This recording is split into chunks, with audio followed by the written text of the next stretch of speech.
ایک انفرادی کارروائی تھی جنرل میجر حارث کے خلاف، لیکن ہم دوسری طرف دیکھتے ہیں کہ پوری پاک فوج کو تنقید کا نشانہ بنایا جاتا ہے، تو وہاں پہ ہماری فوج خاموش کیوں ہے؟ وہاں پہ ان کے خلاف فوجی عدالتیں بنا کے ان کو کیوں نہیں سزا دی جاتی؟ جبکہ ہم نے عمران خان صاحب نے بھی ماضی میں ایک ایسا جملہ کہا تھا کسی پرائیویٹ میٹنگ کے دوران ڈرائنگ روم میں بیٹھ کے کہ جو پاک فوج کے جرنیل ہیں یہ بڑے کمزور ہوتے ہیں، ان کے خلاف 1000 بندہ سڑکوں پہ آ جائے تو ان کی پینٹیں گیلی ہو جاتی ہیں۔ تو یہ جملہ ویڈیو وائرل ہے، آپ دیکھ سکتے ہیں۔ جنرل صاحب آپ سے کون سی چیز پوشیدہ ہے؟ آپ کے پاس تو ہم سے پہلے ہر خبر پہنچتی ہے۔ تو یہ جو چیزیں ہیں، میں بحیثیت ایک پاک فوج کا ادنا سا ایک محب وطن کارکن جو فوج کو اپنا ماتھے کا جھومر سمجھتا ہے، جو فوج کو اپنے سر کا تاج سمجھتا ہے، جو فوج کو اس پاکستان کے دفاع کا ضامن سمجھتا ہے، تو اس کو دکھ ہوتا ہے کہ جب ایسے لوگ اقتدار میں آتے ہیں کہ کیا زرداری کا سر محل، زرداری کی corruption, memo gate, Panama leaks اور یہ ایمن فیلڈ کے جو فلیٹس ہیں اور اربوں کی کرپشن جو آج بھی کیسز چل رہے ہیں ہمارے نیب کے اندر، یہ کس نے بنائے تھے؟ ان کے پیچھے کون تھا؟ جو نواز شریف صاحب کہتے ہیں کہ جنرل فیض صاحب اور مریم نواز کہتی ہے کہ جنرل فیض صاحب آپ نے عدالتوں کو اوپر اثر انداز ہو کے ہمارے خلاف کیسز بنوائے، ہمارے خلاف فیصلے دلوائے۔ تو یہ چیزیں کسی سے ڈھکی چھپی نہیں ہے، لہذا ہمیں تھوڑا سا اپنی پالیسی کو ریوائز کرنا ہوگا، فوج کو بھی ایڈمٹ کرنا ہوگا کہ اس کا ماضی میں بھی اور حال میں بھی سیاست سے تعلق ہے کسی نہ کسی حوالے سے۔ ٹھیک ہے، وقت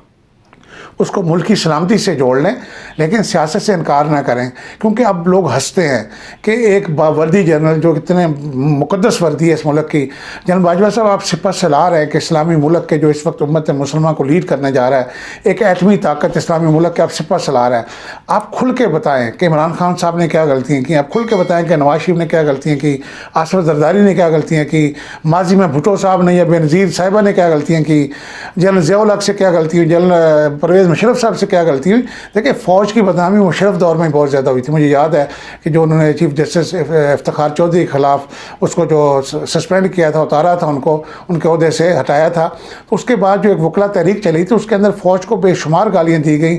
ہر بار کے اندر سر عام فوج کے خلاف نعرے لگائے گئے۔ مجھے یاد ہے کہ جتنی فوج کی اس وقت بدنامی ہوئی میری زندگی میں نے اپنے 51-52 سال زندگی میں اس سے پہلے فوج کی اتنی بدنامی نہیں دیکھی، لیکن اس کے بعد ہمارے جنرل اشفاق پرویز کیانی نے، جنرل رحیل شریف صاحب نے، جنرل باجوہ صاحب نے نو ڈاؤٹ فوج کی بہت عزت بنائی اور فوج کو 2000 سے پہلے کا جو مقام تھا فوج کا وہاں پہ لا کھڑا کیا اس مقام کے اوپر۔ لیکن آج پھر ایک ایسی چھوٹی سی غلطی سے کہ عدالتوں کا رات کو لگنا اور آرمی چیف کا DGI کا آخری رات پرائم منسٹر اس میں جانا یا پرائم منسٹر سے مذاکرات کرنے یا بیچ میں انٹروین کر کے جو بھی مفاہمت کی پالیسی کہہ لیں یا اس کو جو بھی کہہ لیں، جو طرح طرح کی باہر بولیاں بولی گئیں ٹی وی چینلز کے اوپر یا یوٹیوب چینلز کے اوپر، تو اس سے بہت سے شکوک و شبہات جنم لیتے ہیں۔ لہذا فوج کو یا تو بالکل نیوٹرل رہنا چاہیے اور یا کھل کے سیاست میں آنا چاہیے، کیونکہ فوج کا ایک پولیٹیکل ونگ ہے ISI کے اندر۔ ISI کے ہمیشہ سے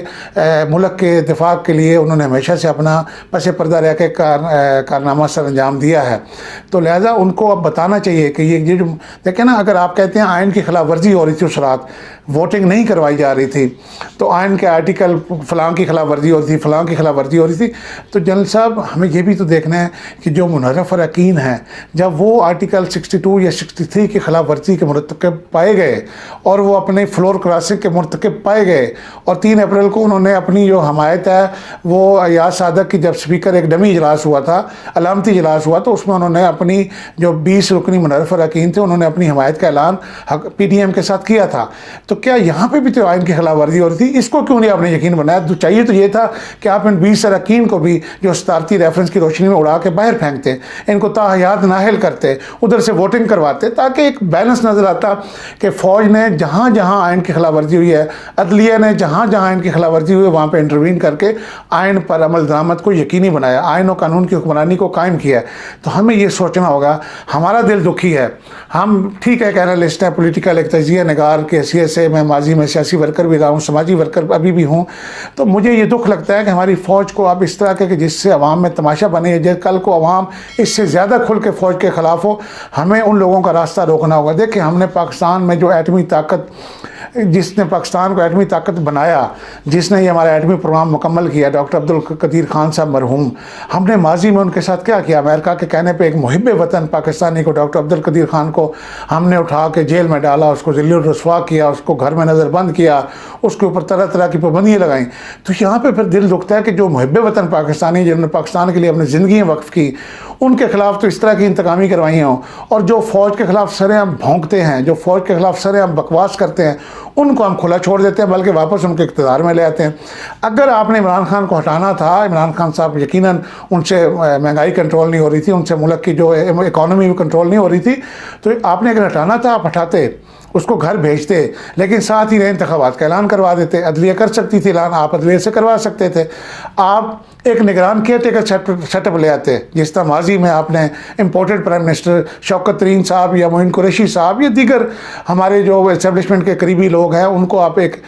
ٹیکنوکریٹس کی گورنمنٹ بنا دیتے، ایک نگران حکومت بنا دیتے جو الیکشن کرواتی۔ تو بہت سے حل تھے، یہ نہیں لازمی کہ آپ ان کو لے آئیں جن کے خلاف اربوں روپے کے کیسز، یعنی اب شہباز شریف صاحب جن کے اوپر نیب میں اربوں روپے کے کیسز ہیں، جو اس وقت زیر سماعت ہیں، ان قریب ان پہ اوپر فرد جرم عائد ہونے والی ہے۔ مقصود چپڑاسی کا کیس بڑا مشہور ہے، حمزہ شہباز صاحب کے خلاف کیسز ہیں، نواز شریف صاحب کے خلاف کیسز ہیں۔ جب عوام دیکھتے ہیں کہ جو سب سے بڑے مجرم ہیں، جنہوں نے لوٹ مار کر کے اربوں روپیہ بے نامی اکاؤنٹس میں ٹرانسفر کیا اور باہر اپنے اثاثے بنائے، آمدن سے زائد اثاثے ہیں، جب وہ اس ملک کا اچانک پرائم منسٹر بن جاتا ہے، اس کا بیٹا اس ملک میں ملک کی تاریخ میں پہلی دفعہ باپ بیٹا اکٹھے اقتدار میں آتے ہیں، باپ پرائم منسٹر اور بیٹا چیف منسٹر، 16 اپریل کو چیف منسٹر بننے جا رہے ہیں۔ تو میں قبل از وقت بتا رہا ہوں کہ وہ آئندہ کے پنجاب کے وزیر اعلیٰ ہے۔ جب ہم دیکھتے ہیں کہ یہ جرائم پیشہ عناصر، یہ چور ڈاکو جب اقتدار میں دوبارہ آتے ہیں، تو پھر عدلیہ کے اوپر بھی سوال اٹھتا ہے، پھر فوج کے اوپر بھی سوال اٹھتا ہے کہ کیا ملک کا دفاع کرنا، ملکی خزانے کا دفاع کرنا آپ کی ذمہ داری نہیں ہے؟ کہ اگر کوئی ملک کو لوٹ رہا ہو، آپ سرحدوں پہ دفاع کرتے رہ جائیں اور ملک کو اندر سے کھوکھلا کر دیا جائے؟ تو یہ میرے خیال میں جنرل صاحب، میں خدا رہا میری آپ سے دست پہ دستہ گزارش ہے کہ خدا رہا ہم محب وطن جو پاکستانی ہیں، جو فوج کو دل اور دماغ کی ہماری اس کے اندر بس رہی ہے فوج، اور جو ہم ان کو عزت اور وقار کو اضافہ کر دیکھنا چاہتے ہیں فوج کے اندر، تو ہمیں بڑا دکھ ہوتا ہے جب فوج کے خلاف کوئی کتا بھونکتا ہے، جب فوج کے خلاف کوئی بکواس کرتا ہے، جس میں میں سمجھتا ہوں ہماری جو 8-9 لاکھ یا 10 لاکھ فوج ہے، اس میں سے 9,90,000 نہیں بلکہ 9,09,990 لوگ جو ہے وہ بالکل ان کا کوئی قصور نہیں، ان کی طرف کسی کا اشارہ نہیں ہوتا۔ یہ صرف ہمارے جو ٹاپ کے 5-6 جنرل ہوتے ہیں یا کور کمانڈرز ہوتے ہیں، یہ ان کے درمیان گیم پائی جاتی ہے، جس کا الزام پوری فوج کے اوپر، پورے ادارے کے اوپر آتا ہے۔ تو لہٰذا فوج کو تھوڑا سا اپنی پالیسی کو ریوائز کرنا ہوگا۔ عمران خان صاحب کی حکومت کو آپ نے نکالا، ہماری عمران خان صاحب سے کوئی ہمدردی نہیں ہے، ہماری نواز شریف صاحب سے کوئی ہمدردی نہیں ہے، ہماری آصف زرداری صاحب سے کوئی ہمدردی نہیں ہے، ہماری دیگر جو بھی سیاسی جماعتیں ان سے کوئی ہماری ہمدردی پاکستان کے ساتھ ہے، پاکستان کے فوج پاکستان کے ساتھ ہے۔ دیکھیں یہاں ہم ایئر فورس کو، نیول چیف جو ایئر چیف اور نیول چیف، ان کو سلام پیش کرتے ہیں کہ انہوں نے ہمیشہ اپنے آپ کو نیوٹرل رکھا، انہوں نے کبھی کسی سیاسی کارروائی کے اندر حصہ نہیں لیا، کبھی کسی سیاسی حکومت کے اعلیٰ کار نہیں بنے، وہ اپنی پیشہ ورانہ جو فرائض ہیں، نیوی بھی ہماری جو ہے بحری سرحدوں کی محافظ ہے، اور جو ہماری فضائیہ ہے، جو ہماری فضائی حدود کی محافظ ہے، وہ ہمیشہ اپنی پیشہ ورانہ خدمات سر انجام دیتے ہیں۔ یقیناً ہماری پاک فوج بھی اپنی پیشہ ورانہ خدمات بڑی فوج کی حیثیت سے ہماری زمینی سرحدوں کی حفاظت کر رہی ہے، قربانی دے رہی ہے، شہادتیں دے رہی ہے۔ میرا خود اپنا بھائی شہید ہوا ہے، میرا کزن ابھی ریسنٹلی شہید ہوا ہے وزیرستان میں۔ تو ہمیں فوج کو بھی اپنی پیشہ ورانہ خدمات کی طرف توجہ دینی چاہیے، اور اگر سیاست میں جہاں ضروری ہے تو وہاں ایز اے سروسز چیف تینوں جو ہیں، ایئر چیف، نیول چیف اور آرمی چیف، تینوں کو مشترکہ طور پہ سامنے آنا چاہیے، اور بالکل فوج کے ساتھ عوام کھڑے پائیں گے آپ انشاءاللہ۔ عوام جو ہے پاک فوج کے ساتھ کھڑی ہوگی، پاک فوج کے پیچھے کھڑی ہوگی۔ یہ آج جو سیاستدانوں کے لاکھوں کے جلسے ہو رہے ہیں، عمران خان صاحب کے یا نواز شریف صاحب کے یا شہباز شریف صاحب کے، ان سے زیادہ جلسے فوج کے حق میں ہو سکتے ہیں اگر فوج اپنا کیس عوام کے سامنے رکھے کہ ملک کو یہ نقصان پہنچایا جا رہا تھا، یہ نقصان پہنچایا جا رہا تھا۔ تو میری دست پہ دستہ گزارش ہے کہ خدا را فوج اپنی پالیسی کو ریوائز کرے اور ایڈمٹ کرے۔ یہ جو آپ کے ماضی میں یہ شیخ رشید صاحب یا چودھری نثار صاحب یا آج کل شہباز شریف صاحب، یقیناً یہ اسٹیبلشمنٹ کے ذریعے ہی ہمیشہ سے اقتدار میں ہے۔ نواز شریف صاحب اسٹیبلشمنٹ کی گود میں بیٹھ کے اقتدار میں ہیں۔ عمران خان صاحب کو سرے عام پی ڈی ایم کہتی ہے کہ سلیکٹرز نے اس کو سلیکٹ کیا ہے، تو سلیکٹر سے مراد کون ہے؟ یہ کوئی پی سی پی کی سلیکٹر نہیں ہے، سلیکٹر سے مراد پاک فوج کے اور آئی ایس آئی اور آرمی چیف ہیں. تو لہٰذا جب وہ دبے الفاظ میں فوج پہ تنقید کرتے ہیں، اور جہاں پہ نواز شریف صاحب نے تو حد کر دی، وہ ویڈیو یقیناً پروڈیوسر صاحب نے آپ کو دکھائی ہوگی، آپ اس کو دیکھیں کہ سر عام وہ ہمارے جب آرمی چیف کا اور DGISI کا نام لیتے ہیں تو ہمیں تکلیف ہوتی ہے. اور جب ان کی بیٹی دوبارہ پرائم منسٹر اس میں گھوم رہی ہے اور دوبارہ سے وہاں سے اپنی سیاست کو چلا رہی ہے اقتدار کے وانوں سے، تو پھر ہمیں یہ فیصلہ کرنا ہوگا ہم ملک دشمنوں کے ساتھ ہیں یا محب وطنوں کے ساتھ ہیں. تو ابھی ناظرین ہم اس کے اوپر ایک پروگرام اور بھی کریں گے انشاءاللہ، کیونکہ یہ ایک ایسا موضوع ہے جس کے اوپر ہمیں زیادہ سے زیادہ بات کرنی ہے، کیونکہ DGISPR نے کہا ہے کہ فوج کے اوپر تعمیری تنقید کریں. تو میرا مقصد یہ جو ہے تنقید برائے تنقید نہیں ہے، بلکہ تنقید برائے اصلاح ہے. اور حضرت علی کا بڑا مشہور فرمان ہے کہ اچھی بات آپ کو جہاں سے ملے، ایون یہاں سے تک کہ کسی جاہل سے بھی اچھی اور علم کی بات ملے اس کو حاصل کر لیں. اور اسلام کے اندر حدیث ہے کہ جو حکمت کی بات ہے وہ مومن کی گمشدہ پونجی ہے، جہاں سے ملے اس کو لے لیں. تو فوج جو ہے یقیناً فوج کے اپنے تھنک ٹینکس ہیں، بڑے بڑے قابل فوج کے اندر آفیسرز ہیں، بڑے بڑے ذہین لوگوں سے فوج کا رابطہ ہوتا ہے، لیکن ایک عام آدمی کی آواز کو بھی سمجھیں. اور اگر اچھی بات کوئی ایک عام آدمی بھی کرتا ہے تو اس کو حاصل کریں اور اس کو فوج کے اندر امپلیمنٹ کریں. مجھے یاد ہے کہ میں نے army chief general Qamar Javed Bajwa صاحب اور DGI سے جو سابقہ تھے فیض حمید صاحب کو ایک اوپن لیٹر لکھا تھا آج سے تقریباً سال پہلے. میں نے اس کو خود GHQ اور ISI کے ایڈریس پہ، اسلام آباد کے ایڈریس پہ پوسٹ کیا تھا، جس پہ میں نے یہ بہت پہلے بات کہی تھی کہ جنرل صاحب اگر اس وقت کیونکہ ڈیل کی باتیں چل رہی تھیں، میں نے کہا تھا جنرل صاحب اگر اب ان چوروں ڈاکوؤں کے ساتھ ڈیل ہوگی تو اسٹیبلشمنٹ ذلیل ہوگی. یہ میرے الفاظ ہیں اس لیٹر کے اندر، آپ وہ لیٹر نکلوائیں اور اس کو پڑھیں کہ میں نے اس کے اندر کیا تجاویز دی تھی. میں نے کہا تھا کہ اگر اب مستقبل میں کوئی ڈیل ہوگی تو اسٹیبلشمنٹ ذلیل ہوگی. تو آج آپ دیکھ لیں کہ آج آپ نے جو ہی شہباز شریف صاحب کے ساتھ ڈیل کی ہے، PDM کے ساتھ ڈیل کر کے اس اقتدار میں لائے ہیں عدم اعتماد کے ذریعے، تو آج دیکھ لیں کہ فوج کا جو آج ہر بندہ جانتا ہے کہ فوج کے خلاف جو فوج کو ذلیل کیا جا رہا ہے، یہ اس کی وجہ یہی ہے کہ فوج جو ہے ایسے لوگوں سے ڈیل کر رہی ہے. حالانکہ آپ کے پاس دیگر جماعتیں ہیں، سراج الحق صاحب ہے، ڈاکٹر طاہر القادری صاحب ہیں، اور بے شمار اچھے یعنی لوگ ہیں ملک کے اندر محب وطن. تو آپ ان کو بھی ایک موقع دیں، ان کو لے آئیں. اگر آپ عمران خان صاحب کو ہٹا کے اس سے بہتر بندہ لائیں گے تو یقیناً عوام آپ کو سراہیں گے، عوام آپ کو خراج تحسین پیش کریں گے. لیکن جب آپ عمران خان کو ہٹا کے جو کہ ان موجودہ جو ہماری لیڈرشپ سلاٹ ہے، جو موجودہ قیادت ہے، اس میں سے کسی حد تک بہتر ہے، یعنی جیسے اندھوں کے اندر ایک کانا سردار بنایا جا سکتا ہے، تو میں سمجھتا ہوں موجودہ جو ہمارے سیاستدان ہیں یہ اندھے ہیں. لیکن عمران خان کم از کم ایک آنکھ سے ضرور دیکھ رہا تھا، وہ محب وطن تھا. اس نے پاکستان کا جو کیس ہے، کشمیر کا مسئلہ، اسلام کا مسئلہ، امت مسلمہ کا مسئلہ، اس کو بڑے اچھے طریقے سے اس نے عالمی دنیا کے سامنے پیش کیا. پاکستان کے وقار کو اس نے بڑھایا، پاکستان میں پاسپورٹ کی عزت کو اس نے بڑھایا. تو کم از کم آپ کو اس کو نکالتے وقت جہاں اپنے PTI اپنا نون لیگ کو اور پیپلز پارٹی کو اور پچھلی مشرف دور میں کاف لیگ کو ان کی آئینی مدت پوری کرنے دی تھی، اسمبلیوں نے 5 سال مدت پوری کی تھی، وہیں پہ آپ کو چاہیے تھا کہ عمران خان صاحب کو اگر آپ نے عدم اعتماد سے ہٹانا تھا تو ان کو ہٹا کے شاہ محمود قریشی کو لے آتے، جس طرح ماضی میں راجہ پرویز اشرف صاحب کو یا شاہد خاقان عباسی صاحب کو لائے تھے، یا اس وقت آپ نے شوکت عزیز صاحب کو لائے تھے. تو میں سمجھتا ہوں کہ آپ کو اب بھی